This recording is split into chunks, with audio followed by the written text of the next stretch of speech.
Apakah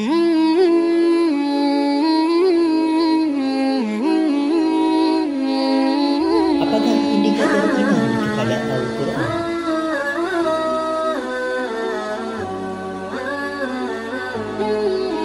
Bagaimanakah karakteristik orang yang mengimani Al-Quran?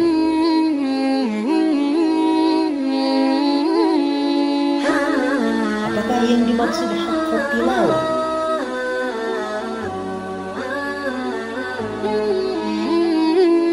Apakah rugi jika tidak mengamalkan haqqut tilawah?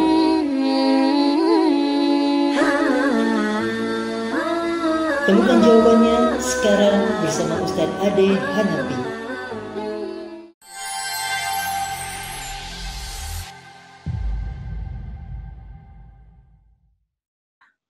Baik, assalamualaikum warahmatullahi wabarakatuh. Waalaikumsalam warahmatullahi wabarakatuh. Innal hamdalillah nahmaduhu wa nasta'inuhu wa nastaghfiruh. Asyhadu an la ilaha illallah wahdahu la syarikalah wa asyhadu anna Muhammadan abduhu wa rasuluhu la nabiyya wa la rasula ba'dah.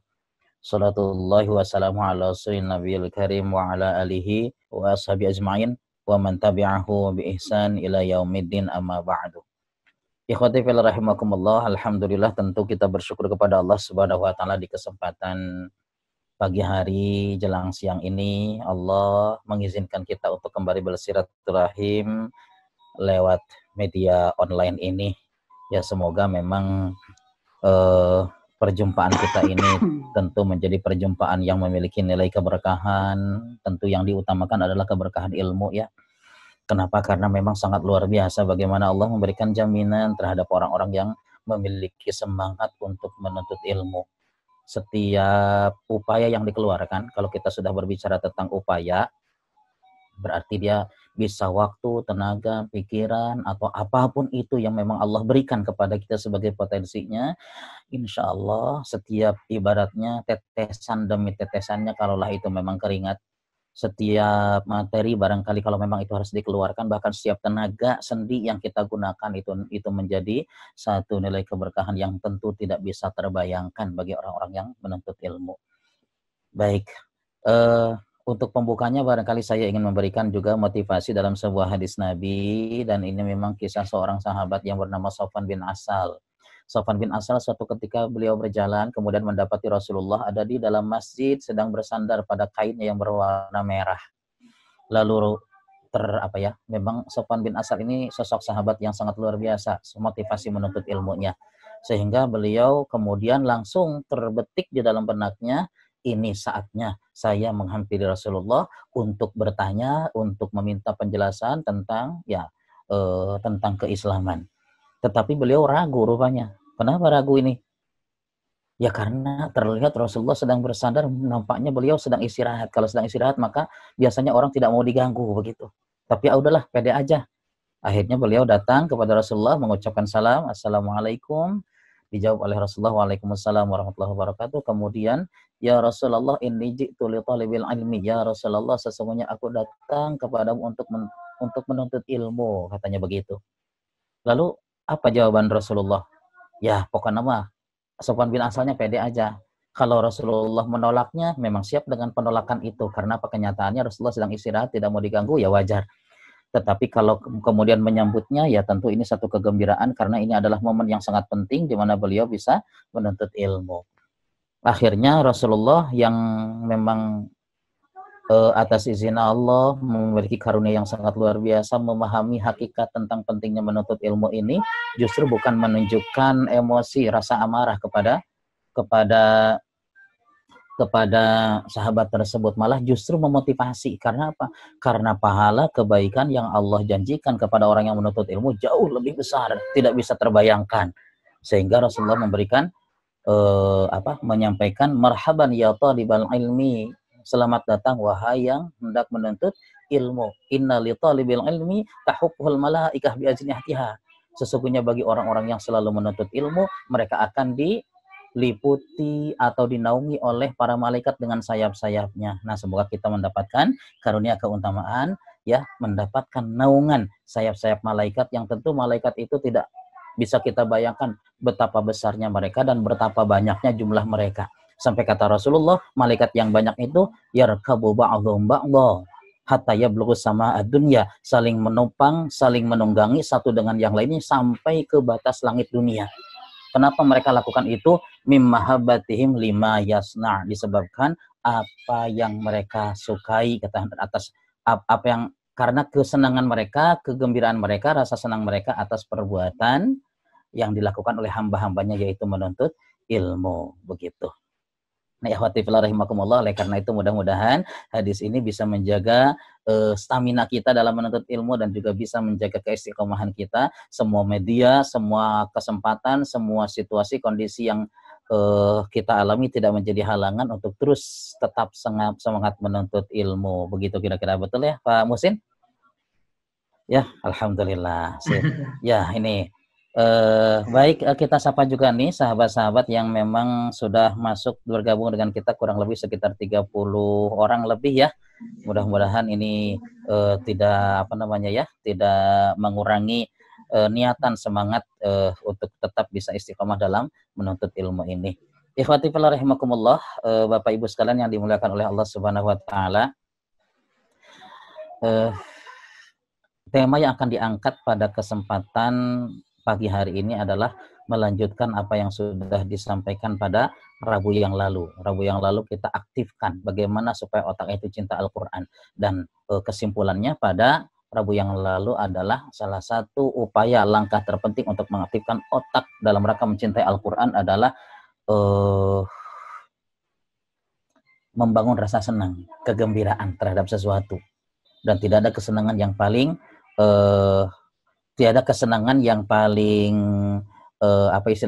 tinggi nilainya, yang paling harus kita bentuk, bangun di dalam diri kita, kecuali kesenangan terhadap Al-Quran, kegembiraan terhadap Al-Quran. Kalau kesenangan sudah ada, ya, kegembiraan sudah ada dalam diri kita, itu modal utama untuk membangun cinta. Nah, supaya cintanya tidak membabi buta, gitu ya, maka kita perlu panduan dari Al-Quran itu sendiri, bagaimana membangun cinta terhadap Al-Quran. Maka kita lihat dari indikasi-indikasinya sesuai dengan tuntunan Al-Quran. Tetapi sebelum masuk ke hal tersebut, tentu yang harus kita lihat adalah, kita lihat pada next slide berikutnya. Ini kita berdiskusi dengan sahabat-sahabat sekalian ya. Coba bayangkan Bapak Ibu sekalian ya, saat kita menginginkan sesuatu. Ya, saat kita ingin misalnya mengganti media kita, handphone misalnya, aduh ini handphone udah cukup lama nih dipakai nih, saya pengen ganti ya. Wah, cari searching di internet, harga dan sebagainya. Ketika kita memperolehnya, apa yang kita lakukan atau apa pada saat ketika kita mendapatkannya gitu ya, apa saja yang biasa kita lakukan. Termasuk juga barangkali nih, mobil harus udah 10 tahun dipakai, pengen diganti. Nah, setelah kemudian kita cari mana yang tepat, mana yang terbaru dan sebagainya, dapatlah, akhirnya bisa dibeli. Kemudian biasanya suasana kondisi apa yang bisa kita yang kita lakukan pada saat kita mendapati barang-barang yang paling kita inginkan gitu. Awal-awalnya apa yang dia lakukan begitu ya, dalam proses mungkin 1-2 pekan, 1-2 bulan gitu ya. Apa perasaan seperti apa gitu maksudnya yang dimiliki oleh Bapak Ibu sekalian gitu kira-kira. Oke, silakan, mungkin bisa dipandu juga oleh Pak Musin sebagai MC dalam The COVID-19 ini. Baik, Ustaz. Jadi memang di instruksinya bayangkan, Ustaz ya. Dibayangkan saat kita memperoleh barang yang paling diinginkan. Mungkin yang ditunggu-tunggu, Ustaz ya. Sepertinya udah nabung beberapa bulan, beberapa tahun gitu, Ustaz ya. Seperti misalkan target punya rumah dalam waktu 10 tahun, Ustaz ya. Satunya rumah, wah, seterusnya gimana? Mungkin ini boleh diberikan komentarnya, bagaimana sih responnya. Mungkin ada yang menggunakan ucapan, ada yang juga dengan sikap. Nah, boleh berkomentar. Misalkan ada yang berkomentar dengan, alhamdulillah, saya ketika punya rumah ini gimana gitu. Ada yang misalkan saya karena punya handphone baru cukup makasih aja. Ataukah ada yang ketika diberikan handphone baru, misalkan istri dikasih oleh suami handphone baru, kalau dikasih cuman makasih. Apakah datar saja?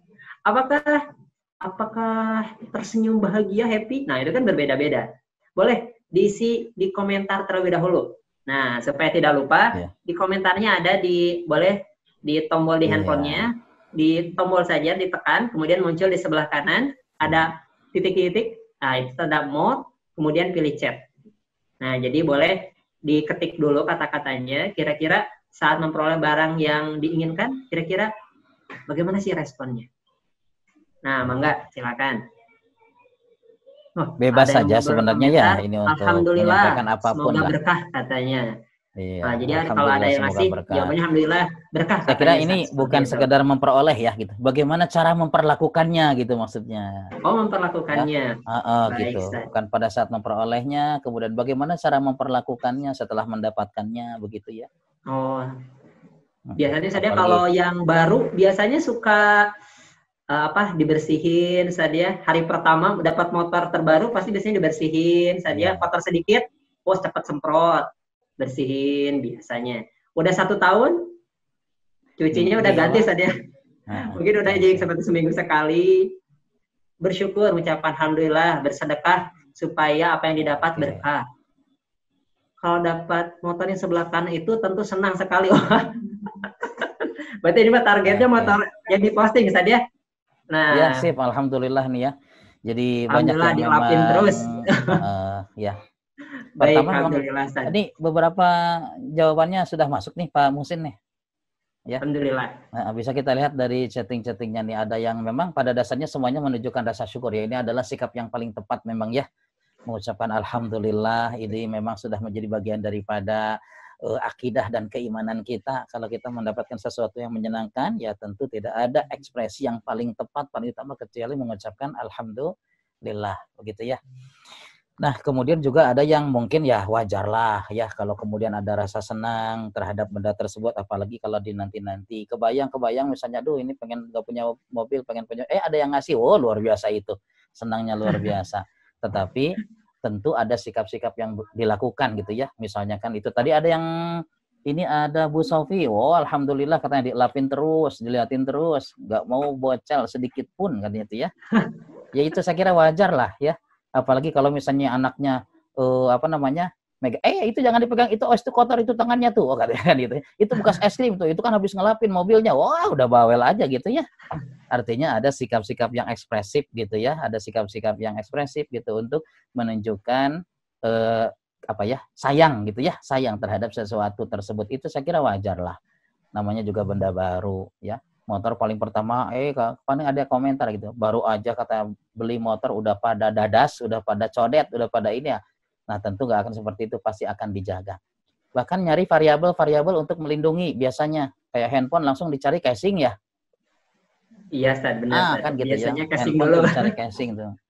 Jadi bentuk nggak terlalu berpengaruh saja, yang penting casingnya berarti saja. Iya, handphone langsung yang dicari casing gitu kan untuk supaya terlindungi, aman, tetap awet dan sebagainya. Ya. Ini mungkin ada juga nih bisa dari Ibu Tin ya, enak dari Ibu Tin ya. Gimana Bu, kira-kira Bu kalau Ibu memiliki sesuatu nih? Ada Ibu Tin? Assalamualaikum Bu Tin. Bu Tin Kusmarianti. Bu Tin, mau di komentar dulu saja. Boleh, ini di komentar ada, tapi juga ini kita coba berdiskusi ya, berdialog dengan Ibu Tin nih. Silakan dibuka mikrofonnya Bu, dan sampaikan apa yang terlintas kira-kira. Saya akan bersyukur, mengucapkan alhamdulillah wa syukurillah atas segala nikmat-nikmat yang saya terima, dan sangat bersyukur kepada yang memberi nikmat selama ini kepada diri saya sendiri dan juga kepada keluarga semuanya dan sahabat-sahabat mukminin semuanya. Ya. Itu yang saya pastinya barang tersebut ya Bu ya akan dipergunakan sebagaimana mestinya, sebagaimana yang diharapkan. Kira-kira Bu gini Bu, kalau Ibu dapat mobil nih Bu ya, dari ada yang ngasih ya Bu ya. Tiba-tiba kemudian karena Ibu butuh uang, mohon maaf misalnya ini kita beri, terus Ibu jual, kira-kira yang ngasihnya seneng nggak Bu?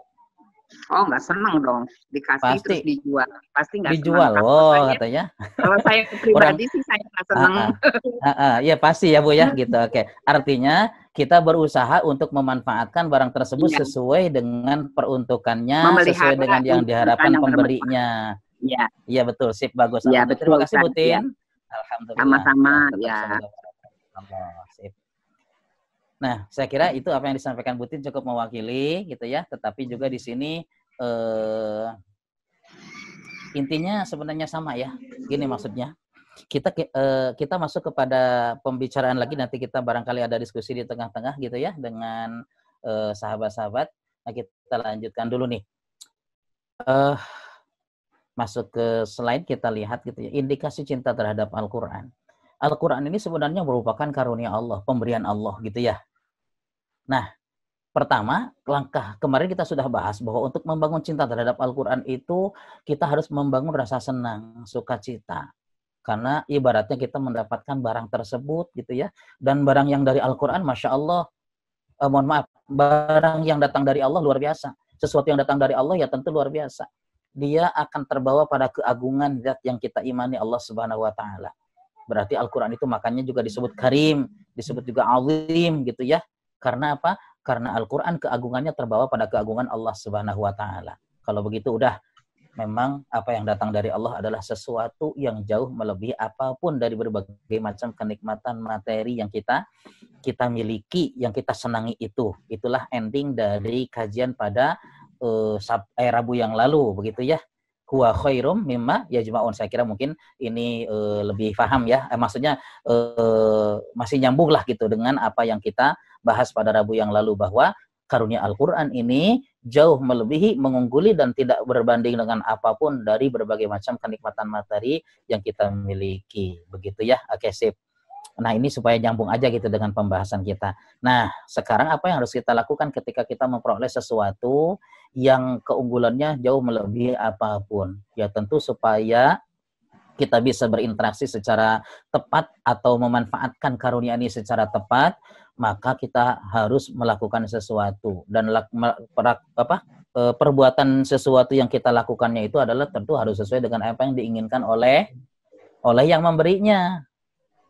Gitu ya, yang memberinya siapa? Al-Quran. Allah Subhanahu wa taala. Ya. Ketika misalnya ada orang ngasih handphone, oh memang media handphone ini untuk komunikasi, untuk kalau kita, karena gini maksudnya, kamu teh dihubungi, ya saya nggak punya handphonenya Pak, saya gitu. Oh ya udah saya kasih handphone. Ya, ketika dikasih handphone, ternyata, aduh saya butuh uangnya malah jadi dijual. Pas dihubungi lagi yang ngasih handphonenya itu, oh kamu masih nggak bisa dihubungi, saya jual Pak. Oh gimana gondoknya itu orang yang ngasih handphone. Orang tujuannya ngasih handphone supaya bisa komunikasi, gitu ya. Sekarang malah dijual lagi, gitu ya. Oh berarti dia memanfaatkan tidak sesuai dengan peruntukannya. Dia memang memanfaatkan barang tersebut, tetapi tidak sesuai dengan peruntukannya. Nah sekarang Allah sudah ngasih kepada kita apa? Al-Quran. Berarti ini karunia Allah yang sangat luar biasa. Nah, kemudian modal untuk mencintainya adalah tadi membangun rasa senang, sukacita.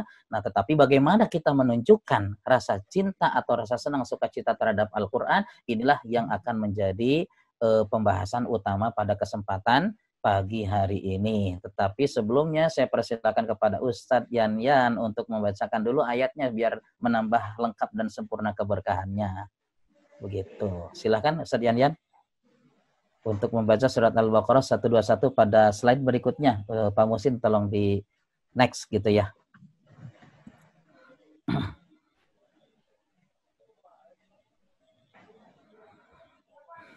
Ayatnya aja langsung ya. Baik. A'udzu billahi minasyaitonir rajim. الذين آتيناهم الكتاب يتلونه حق تلاوته أولئك يؤمنون به ومن يكفر به فأولئك هم الخاسرون. Baik, alhamdulillah. Insya Allah kita mendengarkan, menyimak bacaan yang disampaikan oleh Ustadz Yan. Tentu setiap huruf yang kita dengar dan tentu bagi yang membacanya akan menjadi jalan kebaikan dan keberkahan pahala di akhirat kelak insya Allah. Bapak Ibu sekalian, bagaimana kita membangun cinta kita terhadap Al-Quran? Tidak bisa, kata orang Sunda mawakarab sorangan, gitu ya. Tidak bisa sesuai dengan apa yang kita inginkan. Cik, saya juga pengen nanya lagi nih kepada Bapak Ibu sekalian nih, ya. Ada apa sih arti cinta bertepuk sebelah tangan? Cinta bertepuk sebelah tangan saja. Ada katanya bertepuk sebelah tangan, katanya begitu. Ini kita Cintanya sambil tepuk-tepukan ini saja. saya pengen ini aja sih sebenarnya pengen menyamakan frekuensi Pak Muhsin ya. Saya jangan-jangan apa yang saya pahami salah gitu maksudnya. Barangkali ada yang lebih paham nih yang dimaksud dengan cinta bertepuk sebelah tangan. Nah, komentar dulu saja di chat saja. Komentar boleh lah kita coba. Silakan interaktif Bapak dulu Ibu lah gitu ya. sahabat Tarki, itu boleh Allah Subhanahu wa taala boleh berkomentar dulu. Apa yang dimaksud cinta sebelah tangan? Hanya satu pihak yang mencinta, yang lainnya abai, Ustaz. Enggak bunyi tepukannya, Ustaz. Waduh, Harus bunyi. Pak Satrio nih gimana Pak? Apa namanya? Enggak bunyi kalau cinta bersebut sebelah tangan katanya. Bagus. Iya. Cinta tak Terus apa terbalas, lagi? Ustaz, ada. Iya, oke. Baik. Memang Cinta kalau berbicara hanya satu sisi saja, cinta tak terbalas, cinta tak berbalas. Saya kira mungkin jadi dianya seneng tapi ternyata apa namanya yang ininya tidak merespon gitu ya, seperti itu. Oke. Kalau Pak Muhsin gimana Pak Muhsin? Menurut Pak Muhsin gimana nih? Wah, kalau menurut saya, Ustaz, cinta sebelah tangan itu, cinta sebelah tangan, cinta bertepuk sebelah tangan, Ustaz ya. Cinta bertepuk sebelah tangan itu seperti salah satunya yang disebutkan oleh Bapak Ibu tadi, bahwa memang cinta yang hanya dari sepihak saja. Ya tentunya yang satu mencinta, yang satu enggak. Mungkin ibaratnya seperti Allah mencintai kita, tapi kita tidak berusaha untuk mencintai Allah. Itu pandangan saya, Ustaz. Ya sih, bagi subhanallah ya. Tapi bagus juga itu yang disampaikan oleh Pak Satrio tadi. Gak bunyi tepukannya Ustadz kan kalau sebelah tangan. Oh iya betul. Ya. Gak bunyi. Ada juga istilah cinta membabi buta katanya ya. Cinta membabi buta. Nah sekarang ini pertanyaan kedua lah. Boleh yang lain berkomentar dulu supaya kita nih nyambung pembahasan kita. Cinta membabi buta. Cinta yang membabi buta Ustadz ya. Silakan Bapak Ibu boleh berkomentar. Ini mungkin cinta bisa pakai mikrofon juga nih Pak Muhsin, kalau ada yang mau komentar dengan mikrofon boleh lah. Oh boleh Ustaz. Boleh Ustaz. Ya. Boleh Ustaz. Boleh langsung mau dengan Bapak siapa atau Ibu siapa. Dan jangan lupa videonya nanti diaktifkan Pak Bu ya. Oke. Ada yang menjawab kalau menurut saya nabrak sana sini Ustaz. Wah cinta membabi buta. Nabrak sana sini ya. Iya, semua dibabat, semua di ini. Yang lain apa nih? Kira-kira siapa nih? Cinta yang tidak ada aturannya. Dari cinta yang tidak ada aturannya. Oke. Cinta ada aturannya atau tidak? Wah, itu berarti luar biasa. Cinta gak benar. Oh iya, cinta gak benar. Cinta tidak ada aturan, cinta gak benar. Apalagi tak terarah, namanya juga membabi buta ya. Kalau ada yang bisa ngasih contoh nggak ya? Kayak gini misalnya ya, kalau misalnya karena saking sayang sama istrinya, ya, kemudian istrinya pengen punya ini, itu segala macam, akhirnya dia bela-belain untuk mendapatkan apa yang diinginkan oleh istrinya, tapi dengan cara-cara yang tidak benar. Barangkali mungkin itu kira-kira cinta atau sayangnya termasuk yang membabi buta nggak itu kira-kira? Kira-kira begitu nggak nih? Kalau saya pemahamannya mungkin begitu. Akhirnya kan korupsi gitu ya, atau berbuat curang dan sebagainya gitu kira-kira. Betul nggak ini kira-kira nih? Oh, nih. Oke, ada jawaban di Pak Satrionya. Rasanya termasuk Ustaz. Kayaknya mau komentar ini Pak Satrio ini nih. Boleh lah Pak Satrio kalau mau komentar. Oke. Mangga, silakan. Ada Pak Satrionya ada? Bapak mau komentar silakan.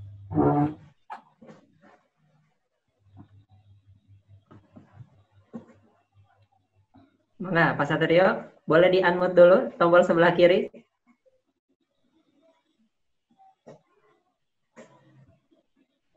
Ada? Nah, alhamdulillah. Assalamualaikum Ustaz. Assalamualaikum Ada Pak Satrio sehat? Alhamdulillah. Iya, sip. Gimana Ibu, Pak? Ya, ini Ngumpet gimana Ibu? Oh, ada di belakang ternyata. Waduh. Ngumpet di belakang ini.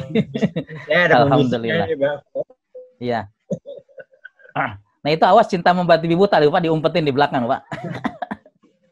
Iya. Iya, silakan. Pemisik, Pak.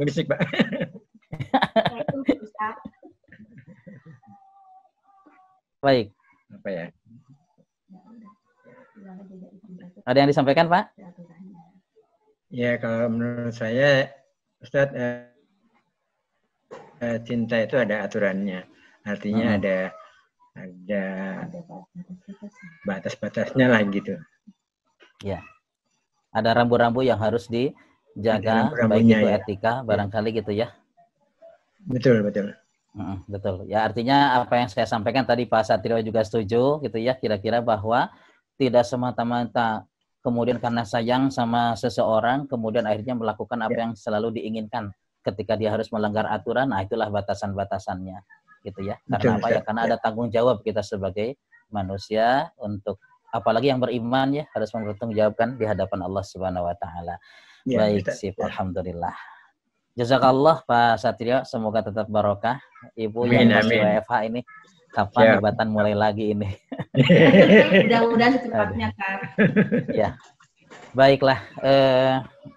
Bapak Ibu sekalian, kembali ke slide kita ya. Tentu yang menjadi batasannya apa? Ya, yang menjadi ruang lingkupnya kita membentuk cinta kita kepada Allah itu apa? Gitu ya. Ya tentu apa yang Allah inginkan. Jadi Allah sudah menunjukkan cintanya kepada kita dengan mengaruniakan Al-Quran. Di mana kira-kira cinta itu? Ya ini kita lihat dalam surat Fatir ayat 32 misalnya. Allah Subhanahu wa taala berfirman, "Tsumma awrathnal kitab." Kami wariskan kitab itu. Kan kalau seseorang memberikan warisan itu dasarnya bukan karena prestasi.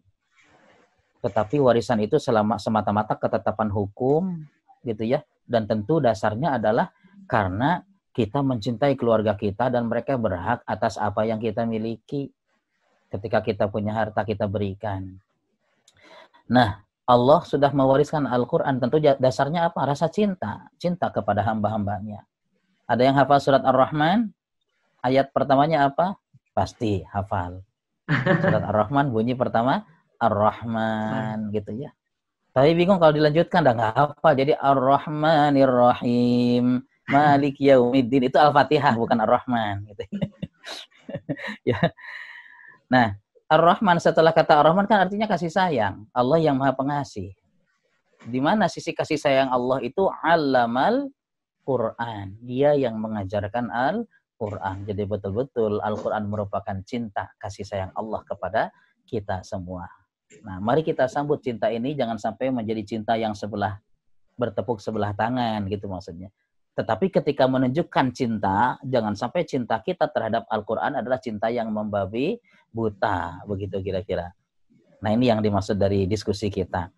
Nah, oleh karena itu banyak ayat yang menjelaskan tentang masalah ini, hanya mungkin kita angkat surat Al-Baqarah 121 saja, gitu ya.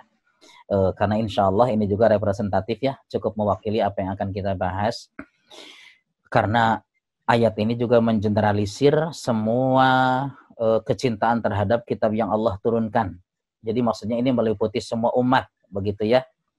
Sejak masa diturunkannya kitab barangkali yaitu 4 kitab utama yang harus kita imani, ya. Zabur, Taurat, Injil gitu kira-kira. Kemudian Al-Quran begitu. Alladzina atainahumul kitaba yatlunahu haqqa tilawati. Orang-orang yang kami turunkan kepada mereka, orang-orang yang kami berikan kepada mereka Al-Kitab. Jadi ada atainahumul kitaba. Kami berikan kepada mereka kitab.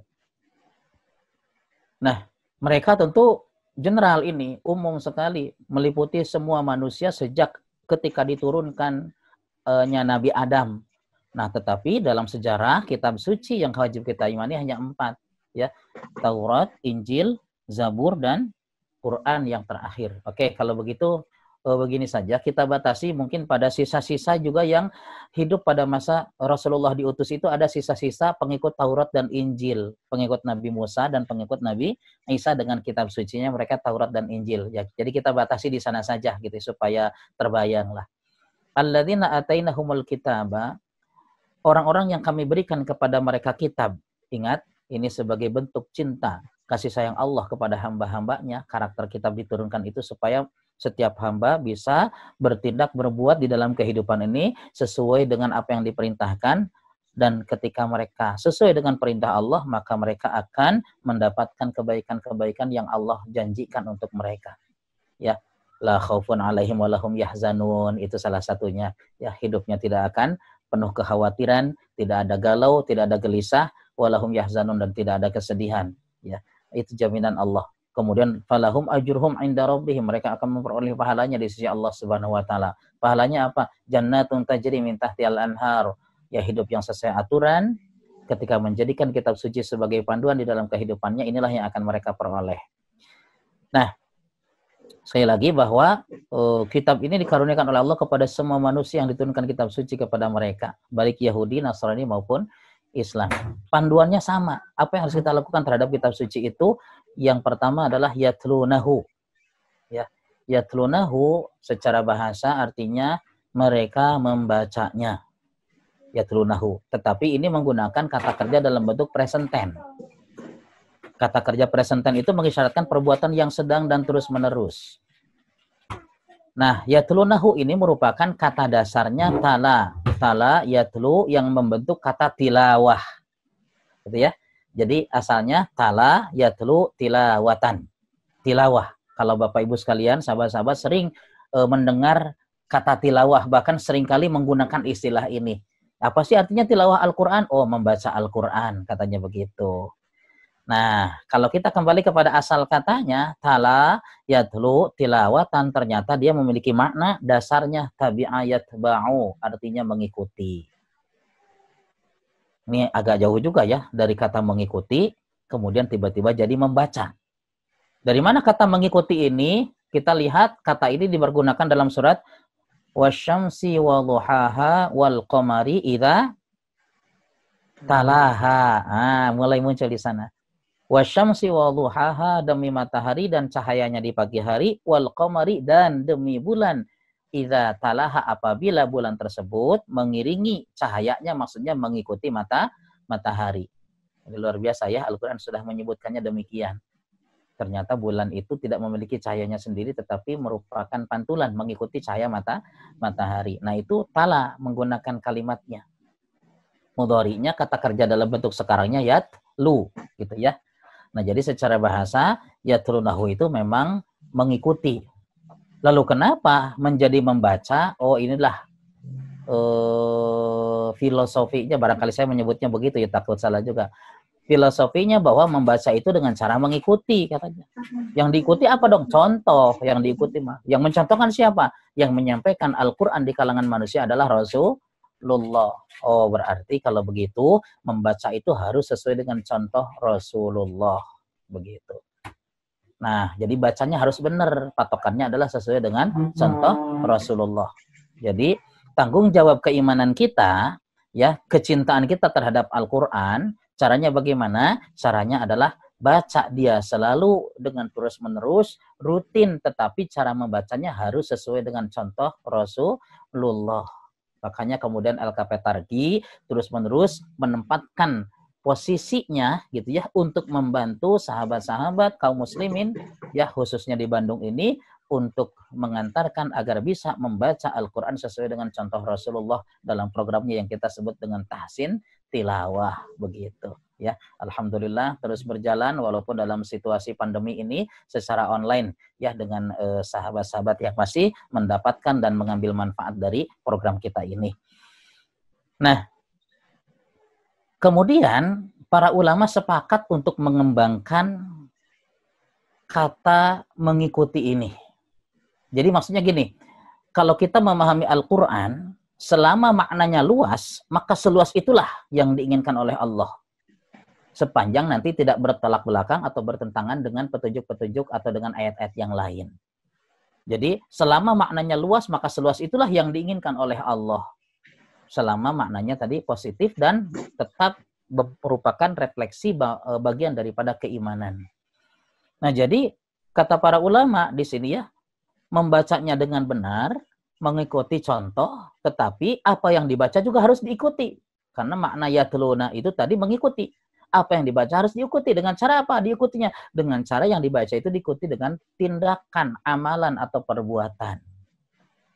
Gitu ya. Oh, jadi kalau begitu bukan hanya sekedar membacanya benar, ya, aturannya benar, tahsinnya benar gitu. Tetapi apa yang dibaca juga harus diamalkan. Sebab pada Rabu yang lalu kita bahas Al-Quran fungsinya sebagai huda, salah satunya petunjuk. Kalau petunjuk berarti dia bukan sekedar bacaan yang berpahala, tetapi memang sengaja Al-Quran itu dibaca supaya menjadi landasan, tuntunan, panduan bagaimana cara hidup yang benar agar Allah ridho, kan begitu.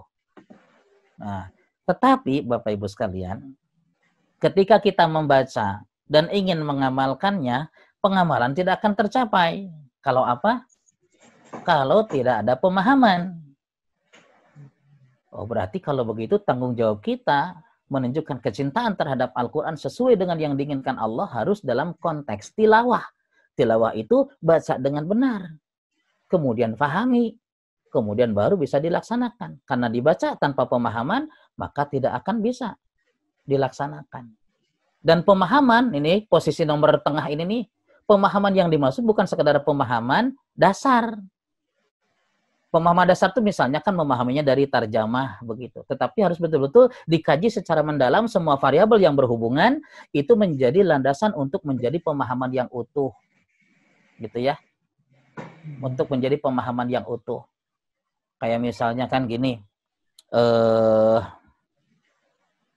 Saya angkat misalnya satu kalimat di dalam Al-Quran namanya yang paling populer, yang sering disebut, dan dia bagian daripada surat yang sering kita baca, Bismillahirrahmanirrahim misalnya, ya.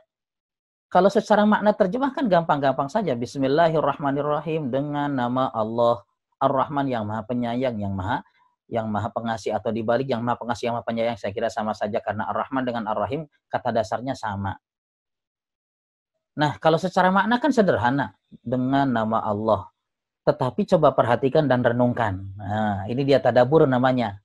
Dan proses the COVID-19 ini sebenarnya salah satu kajian nanti yang betul-betul kita mencoba mentadaburi suatu ayat sehingga pemahamannya menjadi lengkap, pemahamannya menjadi utuh, pemahamannya menjadi hidup gitu dalam diri kita. Bukan hanya sekedar pemahaman yang kita baca terjemah, udah ngerti padahal ternyata masih jauh dari yang seharusnya.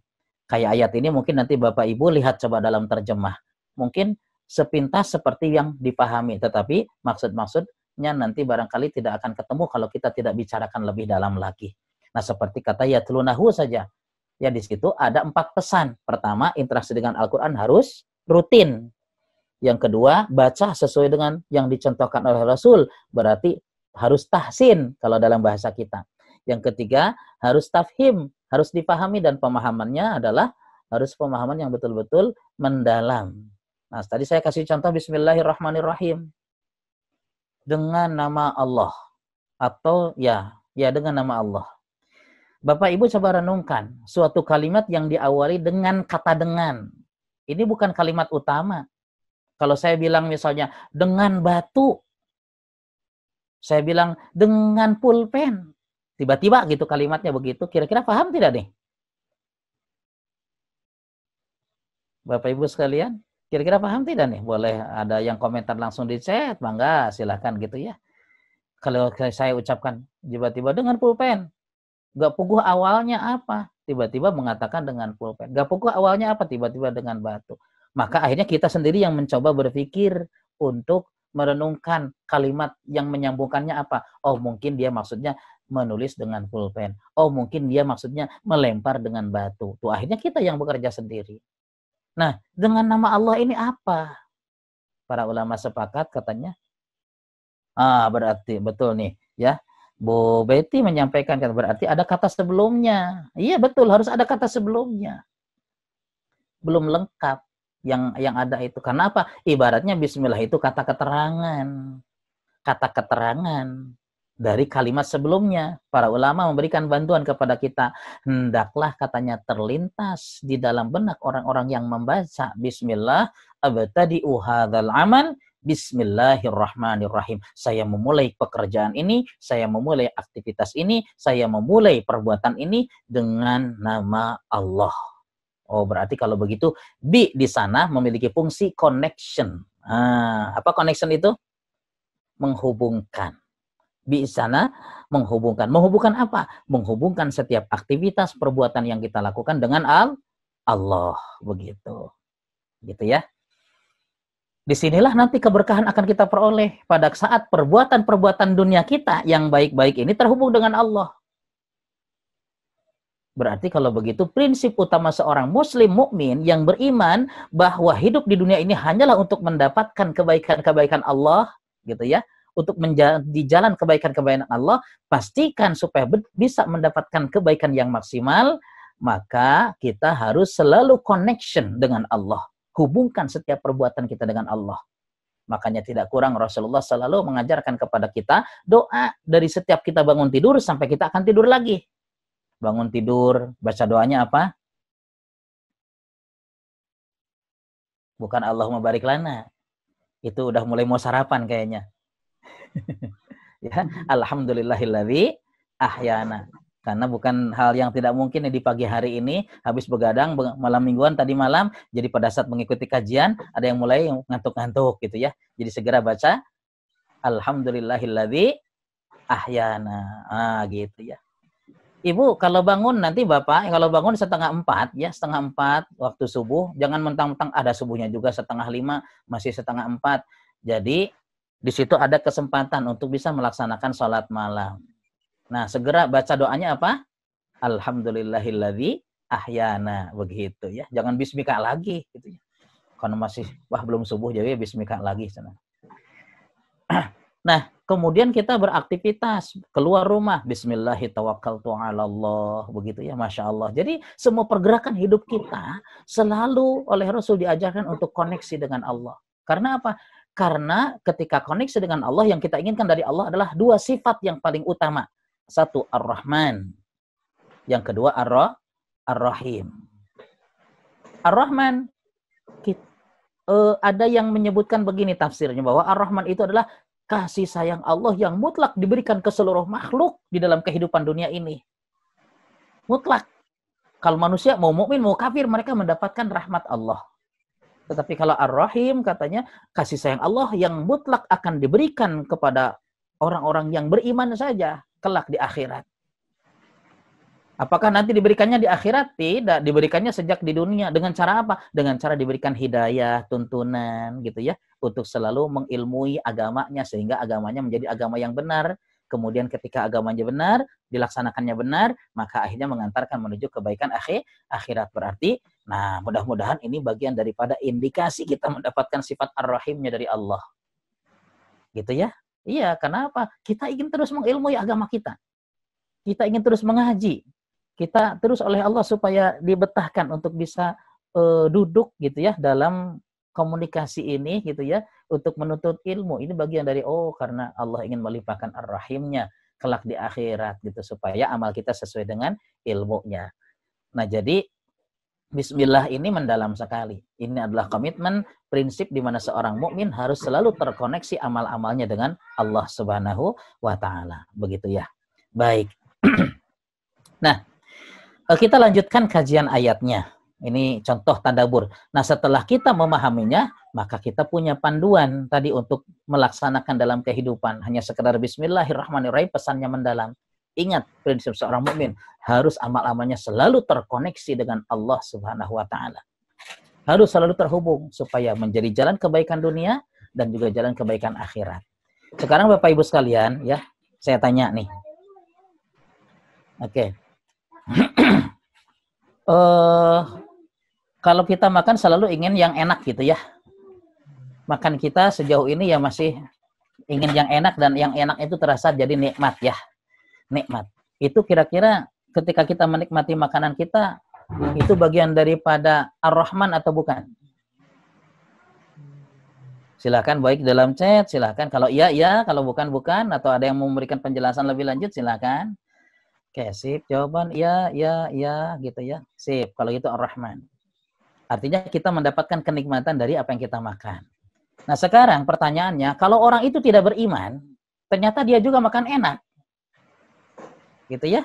Nikmat. Apalagi lagi lapar, datang ke restoran, kemudian yang disuka makan sop buntut, ya, dan sebagainya misalnya, itu juga bagian daripada Ar-Rahman atau bukan? Untuk yang bukan mukmin, tuh jawaban lagi iya, alhamdulillah. Ini adalah sebuah pemahaman. Oke, sip. Nah, sekarang kalau orang itu tidak beriman, Ar-Rahimnya dapat nggak?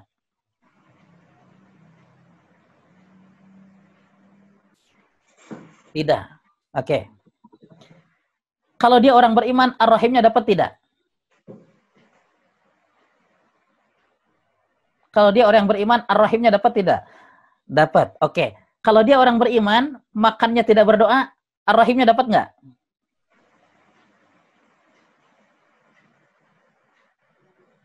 Tidak. Berarti kalau gitu jawabannya bukan persoalan mukmin atau kafir. Ya. Tapi persoalannya adalah kalau dia mukmin, dia makan, tidak berdoa, tidak koneksi dengan Allah, berarti apa bedanya dengan orang yang tidak beriman? Dia hanya sekedar mendapat nikmatnya makan, tapi tidak barokah akhirat, begitu. Ya. Jadi dari sini kan jawabannya tuh ada yang tidak, itu udah sesuai dengan apa yang diberikan. Jadi berarti persoalannya bukan jawaban mukmin dapat Ar-Rahman, kafir hanya dapat Ar-Rahman saja, mukmin dapat Ar-Rahman dan Ar-Rahim. Belum tentu. Berarti yang mukmin pun harus koneksi dengan Allah. Kalau tidak koneksi dengan Allah, maka keberkahan-keberkahan itu dimakan oleh setan dalam makannya, kan begitu ya? Barang siapa yang makan tanpa mengucapkan bismillah, maka kebaikan-kebaikannya itu dihabiskan oleh setan. Tetapi ketika kita membaca koneksi dengan Allah, maka Rasulullah juga mengajarkan kalau seseorang lupa di dalam membaca doa ketika makannya, bismillahi awaluhu wa akhiruhu, kata. Ada juga yang bismillahi fi awalihi wa akhirihi. Maka saat itu ketika dia membaca kalimat tersebut, setan akan memuntahkan kembali makanannya, katanya. Sehingga keberkahannya kembali kepada kita. Oh, jadi prinsip bismillah itu adalah koneksi dengan Allah. Pastikan kalau kita beriman dengan Allah, maka pergerakan kebaikan-kebaikan yang kita lakukan harus terkoneksi dengan Allah. Maka ada seorang ulama yang ditanya, apakah Anda siap mati? Tidak. Apakah Anda mau mati? Tidak, saya masih betah hidup di dunia ini. Loh, kenapa? Sebab bukankah Rasulullah bersabda, katanya, khairun nas man tala umurhu wa hasuna amaluhu. Sebaik-baik manusia itu yang panjang umur dan banyak amal. Tetapi seburuk-buruk manusia adalah yang panjang umur dan buruk amal. Nah, saya ingin mengambil bagian yang pertama, ingin dipanjangkan umur dan baik amal. Bagaimana Anda bisa menjadikan amal-amal panjang umur ini menjadi baik nilainya di hadapan Allah? Setiap pergerakanku selalu aku ingat kepada Allah. Ketika aku akan duduk, ucapkan basmalah. Ketika aku akan berdiri, ucapkan hamdalah. Artinya, pergerakan hidupnya selalu terkoneksi dengan Allah Subhanahu wa Ta'ala. Nah, inilah amal namanya. Jadi kalau pemahaman kita terhadap suatu kalimat ayat ini benar, maka memandu kita beramal juga dengan benar, begitu. Nah, beginilah cinta terhadap petunjuk-petunjuk Allah, gitu ya. Nah, jadi baik, kita lanjutkan. Nah, yang diharuskan dalam membaca Al-Quran dengan kata yatlunahu itu adalah haqqa tilawatih, dengan sebenar-benar bacaan, artinya dengan sebenar-benarnya pemahaman terhadap makna tilawah. Tilawah tadi sudah kita simpulkan ya, masih ingat ini ya? Belum ada kesempatan kita untuk door prize nih ya dalam kajian kita nih, karena belum ada sponsor. Kalau ada sponsor nanti mau ada tanya jawab ya. Ya betul nggak Pak Musin? Kalau ada sponsor nih kita bisa tanya jawab, menyebutkan kembali poin-poin yang sudah disampaikan ya, membaca catatannya juga boleh, tapi sayangnya memang belum ada sponsor. Tetapi tidak ada salahnya kan, saya coba juga pancing lagi Bapak Ibu sekalian, siapa yang bisa memberikan jawaban poin-poin dari yatlunahu haqqa tilawah, poin-poin apa saja yang harus kita lakukan, silakan berikan jawabannya. Jawabannya nanti door prize-nya yang memberikan pahalanya adalah Allah Subhanahu wa Ta'ala, karena sudah mengingatkan ilmu kepada saudara-saudara kita. Sip, saya serahkan kepada Pak Musin untuk bisa kepada sahabat-sahabat memberikan poin-poinnya secara voice ya. Oh, secara voice tadi. Iya, betul. Baik. Baik. Alhamdulillah karena banyak yang bergabung pula, jadi bisa langsung kita coba saja. Iya, baik. Coba ke sebentar. Yang menggunakan video yang boleh diaktifkan dulu Pak Buya semuanya untuk videonya supaya terlihat. Iya.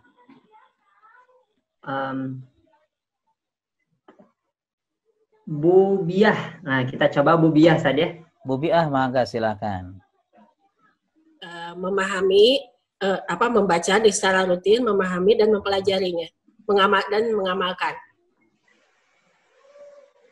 Nih, memahami, mempelajari, mengamalkan.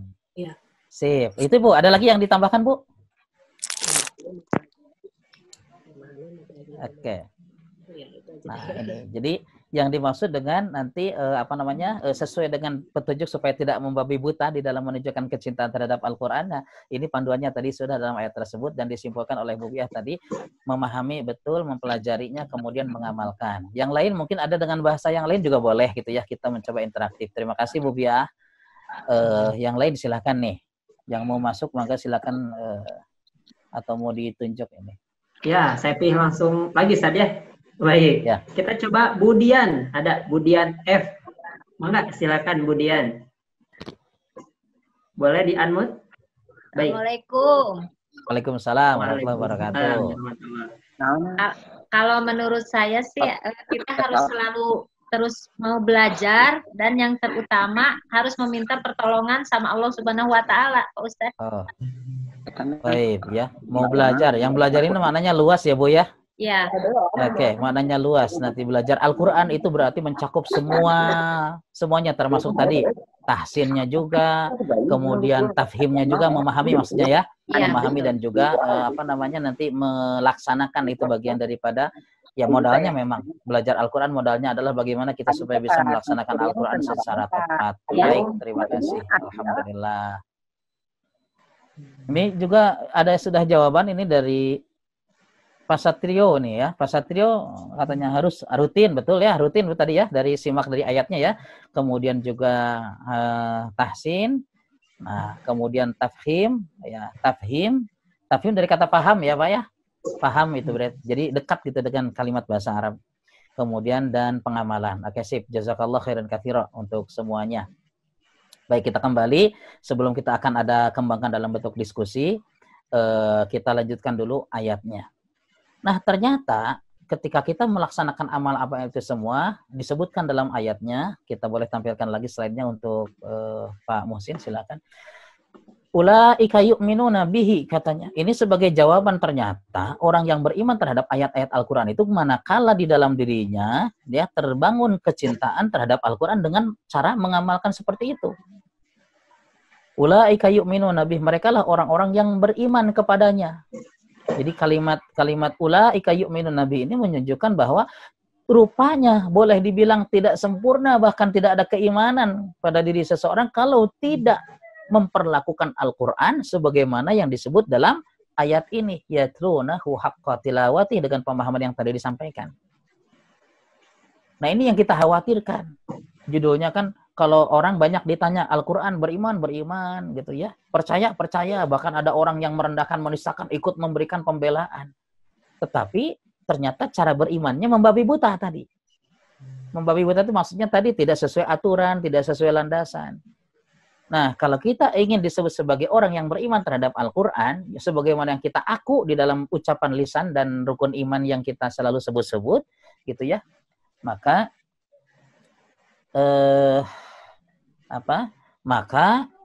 kita tunjukkan sesuai dengan apa yang Allah inginkan, gitu ya. Yang Allah inginkan adalah senantiasa melakukan sebagaimana dibahas tadi. Nah, itulah orang-orang yang beriman. Ulaika yu'minuna bih. Dan menariknya di sini diungkapkan juga kebalikannya oleh Allah, wa may yakfur bihi, dan barang siapa yang mengingkarinya. Maksudnya poin-poin yang tadi yang dikandung oleh ayat sebagai panduan keimanan itu tidak terlaksana, diingkari, tidak diamalkan. Faulaika humul khasirun, maka mereka adalah orang-orang yang khasirun. Khasirun ini diartikannya merugi, ya. Merugi. Tetapi kalau misalnya mana yang lebih kuat nih, kata merugi dengan kata binasa, dengan kata hancur, dengan kata sengsara, mana yang lebih kuat? Boleh diberikan jawaban.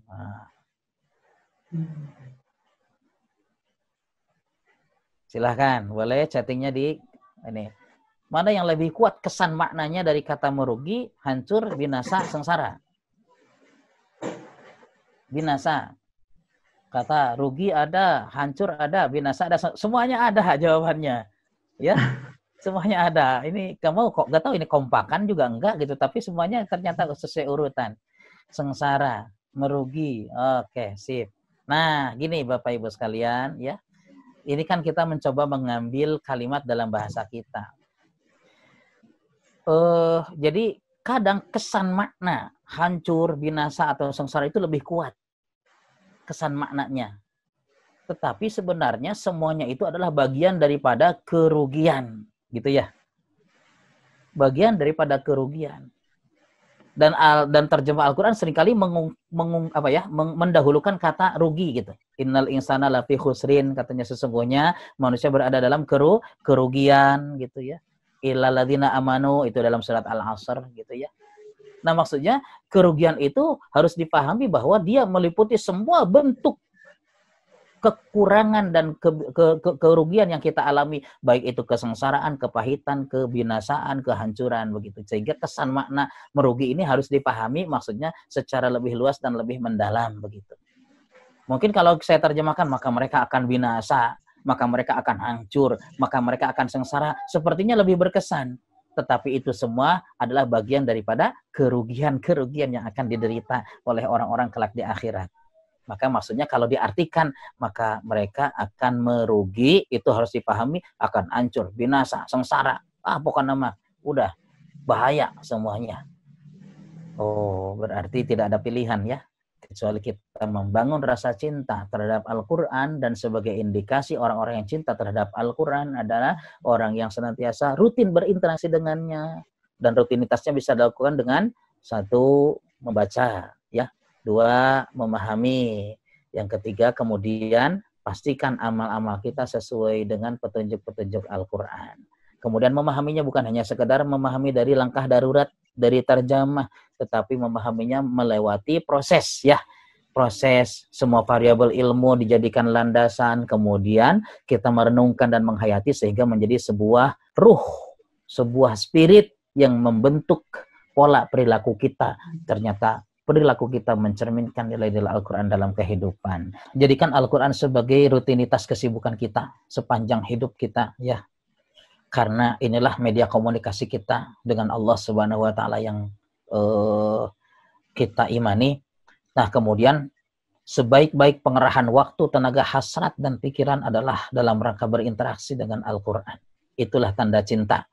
Dan sebagai bukti iman yang benar terhadap Al-Quran, cintanya tidak membabi buta. Di Tarki ini jadi punya slogan gitu ya. Realisasi 5T, atau T-nya maksud tanggung jawab terhadap Al-Quran. Ya, 1 tahsin, perbaiki bacaan, rutin membaca sudah jelas, rutin interaksi sudah jelas, tetapi perbaiki bacaannya agar tetap sesuai dengan yang dicontohkan oleh Rasulullah.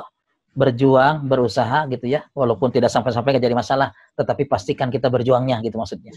Itu yang dipastikan. Oke. Nih, kemudian yang menuntut perjuangan juga adalah bagaimana mengalihkan Al-Quran supaya menyatu dengan diri kita melalui hafalan-hafalan. Mulailah berproses dari yang ringan-ringan gitu ya. Hafalan kita di juz 30 yang paling ujung kita perbaiki begitu. Nggak apa-apa kalau cuma berputar di 10 surat terakhir nggak jadi masalah. Ya kita perbaiki, kita baguskan. Suatu saat kita sambil memohon kepada Allah agar ditanamkan kecintaan, kesempatan untuk terus-menerus bisa memindahkan ayat-ayat Al-Quran menyatu dengan diri kita. Begitu ya. Kemudian nanti juga tafhim, memahami ya tempat-tempat majelis-majelis ilmu kita datangi, ini adalah bukti Allah terus mengarahkan kita menuju tempat-tempat di mana di situ ada interaksi Al-Quran lebih dalam lagi dari sisi pemahaman. Termasuk the COVID-19, insya Allah kita berusaha untuk memberikan jalan bagaimana sahabat-sahabat sekalian bisa memahami Al-Quran secara utuh. Ya, 19 itu mengisyaratkan keutuhan. 1 dan 9. Bagus. Awalnya bagus, kemudian endingnya juga bagus. Pemahamannya menjadi pemahaman yang lengkap. Sehingga menjadi modal untuk tatbik. Tatbik itu apa ya? Realisasi di dalam pengamalan. Tetapi jangan lupa ya bahwa salah satu bentuk cinta Al-Quran adalah kita selalu ingin menyampaikan kenikmatan kebaikan ini untuk tidak dirasakan secara pribadi juga, tetapi harus kita coba sebar gitu ya, agar orang lain juga bisa mendapat manfaat dari apa yang kita pahami. Nah, tabligh artinya menyampaikan. Jadi kalau Bapak Ibu udah dapat kebaikan, kemudian dia senang, istilahnya sampaikan kepada orang-orang gitu ya. Orang-orang itu bagian daripada juga cinta Al-Qur'an. Karena Al-Qur'an yang memerintahkan, ud'u ya ila sabili rabbik katanya. Serulah orang-orang itu menuju jalan Allah. Wal takum minkum ummatun yad'una ilal khair. Jadilah kalian segolongan umat yang selalu mengajak, menyerukan pada kebaikan. Saya kira itu sebagai penutupnya dari kesimpulan bagaimana indikasi otak yang cinta terhadap Al-Qur'an. Dari saya mungkin itu saja. Mudah-mudahan yang disampaikan ada manfaatnya, dan mohon maaf atas setiap kehilafan dan kekurangannya. Aqulu qouli hadza astaghfirullah li wa lakum wa lakum minkum. Wassalamualaikum warahmatullahi wabarakatuh.